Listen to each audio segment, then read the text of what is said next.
Hi friends, welcome to our channel. இன்னைக்கு mutton gravy என்னோட ஸ்டைல்ல எப்படி செய்யறதுன்னு செஞ்சு காமிக்க போறேன்.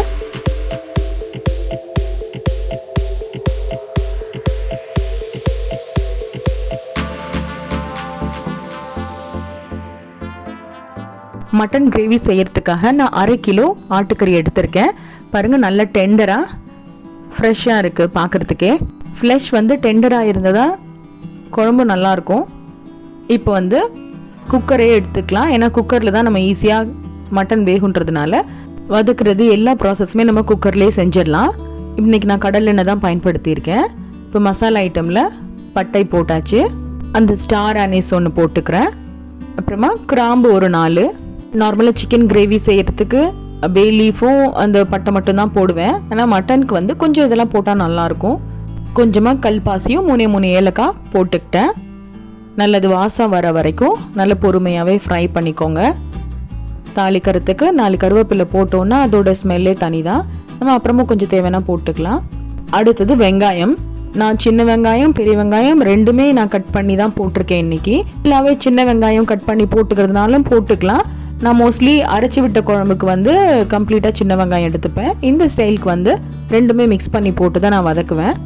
கொஞ்சம் நல்லாவே வதங்கட்டும்.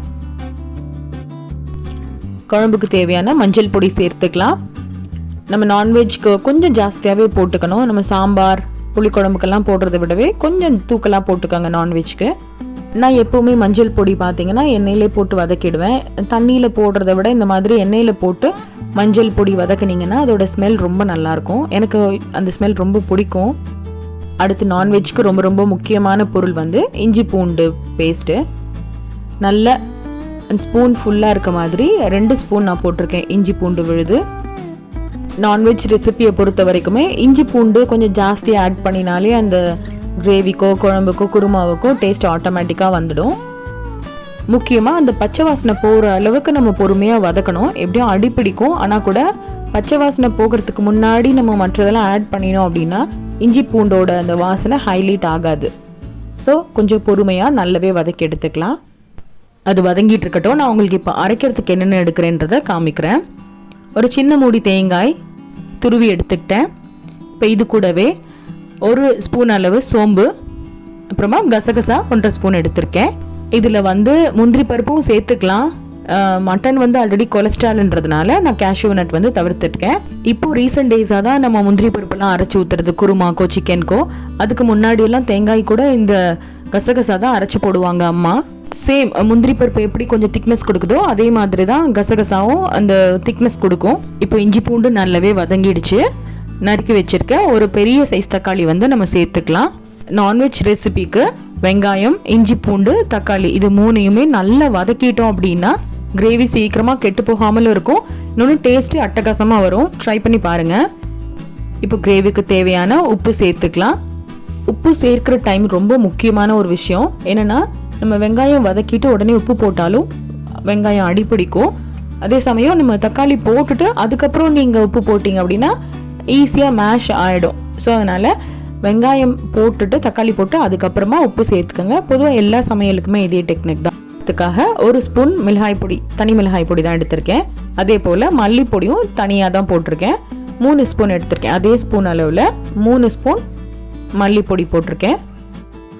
ஏன்னா கிரேவியோட ஸ்ட்ரக்சர் கொடுக்கறதே வந்து இந்த மல்லிப்பொடி தான். ஸோ தனியாக நம்ம அரைச்சி வச்சுக்கிட்டோன்னா நான்வெஜ் குழம்புக்கு ரொம்ப ஈஸியாக இருக்கும். சப்போஸ் குழம்பு பொடின்னு வச்சுருக்கீங்கன்னா அதில் 1 ஸ்பூன் போட்டுக்கலாம். அதுவும் சூப்பராக தான் இருக்கும்.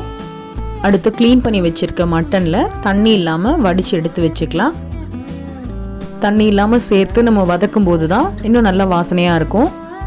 ஓகே, இப்போ எல்லா பீசஸையும் நான் வந்து ஆட் பண்ணிவிட்டு நல்லா வதக்கி எடுக்க போகிறேன். இந்த அளவுக்கு வதக்கணும் அப்படின்னா அதோட ஓன் ஜூஸஸ் அந்த தண்ணி வந்து ஆட்டோமேட்டிக்காக அந்த ஃப்ளஷ்லேருந்து வெளியில் வரணும். ஸோ அது வரைக்கும் நம்ம வதக்கி விடணும். அது வரைக்குமே நீங்கள் மீடியம் ஃப்ளேம்லேயோ இல்லை லோ ஃப்ளேம்லேயோ வச்சு நல்லா இந்த மாதிரியே கிளறி கொடுங்க. நம்ம போட்டிருக்க மசாலா பொடி எல்லாமே அந்த கறியை சாரணும். ஸோ அந்த அளவுக்கு நல்லாவே கிளறி விடணும். பாருங்கள், கொஞ்சம் நேரத்தில் ஆட்டோமேட்டிக்காக அதோட அந்த தண்ணி கொஞ்சம் கொஞ்சமாக வெளியில் வர ஆரம்பிச்சிடுச்சு. இந்த டைமில் நீங்கள் அந்த மிக்ஸி ஜார் கழுவின தண்ணியோ இல்லை இஞ்சி பூண்டு அந்த வாட்டரோ கொஞ்சமாக நீங்கள் சேர்த்துட்டு ரொம்ப கொஞ்சமாக சேர்த்து லிட் போட்டு மூடி வச்சிடலாம். உங்கள் ப்ரெஷர் பொறுத்து குக்கரில் நான் வந்து ஒரு 6 சவுண்ட் விட்டுருக்கேன். உங்கள் ப்ரெஷர் பொறுத்த வரைக்கும் நீங்கள் உங்கள் குக்கரில் விசில் விட்டுக்கோங்க.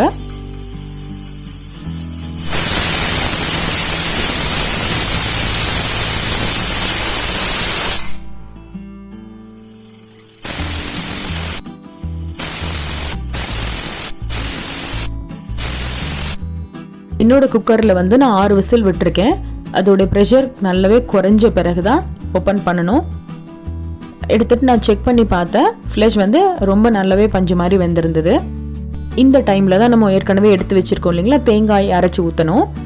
தேங்காய், சோம்பு, கசகசா அந்த அரைச்சி வச்சுருக்க விழுது இந்த டைமில் சேர்த்துக்கலாம். ஃப்ளஷ் வந்து வேகாமல் நீங்கள் தேங்காய் அரைச்சி ஊற்றி எவ்வளோ சவுண்ட் விட்டாலும் அதுக்கப்புறம் கறி வேகாது. அதனால் என்ஷூர் பண்ணிக்கோங்க நல்லாவே அந்த கறி வெந்திருக்கணும். அப்படி இல்லைன்னா இன்னும் 2-3 சவுண்ட் விட்டுட்டு அதுக்கப்புறமா நீங்கள் அரைச்சி வச்சுருக்க தேங்காயை ஆட் பண்ணிக்கோங்க. தண்ணி வந்து உங்களோட கன்சிஸ்டன்சி எவ்வளோ தேவையாக இருக்கோ, குருமா மாதிரி வேணுமா இல்லை கிரேவி மாதிரி வேணுமான்றது நீங்கள் முடிவு பண்ணிவிட்டு தண்ணி ஊற்றிக்கோங்க. இப்போ ஃபைனலாக மல்லித்தலை 2 போட்டுட்டு இனியும் நான் ஒரே ஒரு விசில் எடுத்து விட போகிறேன். ரொம்ப நேரம் ஓப்பனாக கொதிக்க வைக்கிறத விட ஜஸ்ட் மூடி போட்டுட்டு ஒரே ஒரு சவுண்ட் விட்டு பாருங்கள். தேங்காய் ஊற்றினதுக்கு ரொம்ப நல்லாவே குக் ஆகிருக்கும். இல்லைனா தேங்காயோட பச்சை வாசனை வந்துட்டுருக்கும். 1 அல்லது 2 விசில் விட்டாலே போதும். பாருங்கள், அது உள்ள இருக்க எண்ணெய் எல்லாமே பிரிஞ்சு அட்டகாசமாக வந்துருச்சு. இந்த ரெசிபி பாருங்கள், கிட்டத்தட்ட 1 பாட் ரெசிபி மாதிரி தான். இந்த ஒரே குக்கர்லேயே நம்ம ஃபுல் ப்ராசஸும் செஞ்சு முடிச்சிட்டோம். ஈவன் பேச்சுலர்ஸோ இல்லைன்னா பிகினர்ஸ்க்கெலாம் ரொம்ப ஒரு ஈஸியான டெக்னிக் இது. சாதத்துக்கு மட்டும் இல்லைங்க, இட்லி, தோசை, சப்பாத்தி அண்ட் ஈவன் பரோட்டாக்கு ஒரு சூப்பரான சைட் டிஷ்ஷாக இருக்கும். கடையில் வாங்குகிற எந்த ஒரு பொடிகளும் இல்லாமல் ஹோட்டல் விட இன்னும் அட்டகாசமான ஸ்டைலில் இருக்கும். இதே மாதிரி செஞ்சு பாருங்கள். எப்படி வந்திருக்குன்னு கமெண்ட் செக்ஷனில் சொல்லுங்கள். இந்த வீடியோ பிடிச்சிருந்தது அப்படின்னா லைக் பண்ணுங்கள், ஷேர் பண்ணுங்கள், மறக்காமல் சப்ஸ்கிரைப் பண்ணிக்கோங்க. தேங்க்ஸ் ஃபார் வாட்சிங் திஸ் வீடியோ.